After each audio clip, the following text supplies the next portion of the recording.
দর্শক আসসালামু আলাইকুম। ঘটনাটি ঘটেছিল 23শে জুন 2025 রাত 9টায় মানিকগঞ্জ জেলার বাস স্ট্যান্ড এলাকায় মানিক কম্পিউটার নামে একটি দোকানে আলী আজম মানিক দোকানের মালিক, তাকে একজন কাস্টমার দাড়ি ধরে টেনে হিঁচড়ে টানাটানি এবং গালিগালাজ করছিল।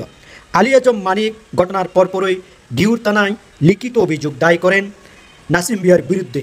নাসিম মিয়া নানা ধরনের কাজ নিয়ে আসতেন মানিক কম্পিউটার দোকানে, কাজ শেষে টাকা চাইলে ঠিকমতো টাকা দেয় না, উল্টো হুমকি দিত ও চাঁদা দাবি করত। চাঁদা না দিলে ব্যবসা করতে পারবে না বলে হুমকি দিত। দর্শক, এই ঘটনার একটি ভিডিও ক্লিপ দেখুন।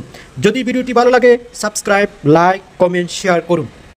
আবারও জরুরি কাজ করানোর দাবি করেন নাসিম। দোকানদার মানিক তখন অন্য কাস্টমারের কাজে ব্যস্ত থাকায় কিছু সময় অপেক্ষা করতে বলেন। পরে রাত 9টার দিকে ক্ষিপ্ত হয়ে নাসিম দোকানদার মানিকের দাড়ি ধরে টানা হেঁচড়া শুরু করেন এবং অকথ্য ভাষায় গালি আলী আজম মানিকের দাড়ি ধরে টানা হেঁচড়া ও মারধর করা নাসিম মিয়াকে ডিবি পুলিশ সোমবার 26শে জুন রাতে অভিযান চালিয়ে ঢাকার আশুলিয়া এলাকা থেকে গ্রেপ্তার করেছে।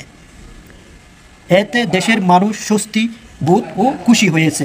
ভুক্তভোগী ব্যক্তি ও তাতে অত্র এলাকার মানুষ খুব খুশি হয়েছে। অভিযুক্ত ব্যক্তি নাসিম মিয়ার দৃষ্টান্তমূলক শাস্তি দাবি করছে, যাতে ভবিষ্যতে কেউ এ ধরনের ন্যাক্কারজনক কাজ করতে সাহস না করে। দর্শক, এই সম্পর্কে একটি ভিডিও ক্লিপ দেখুন।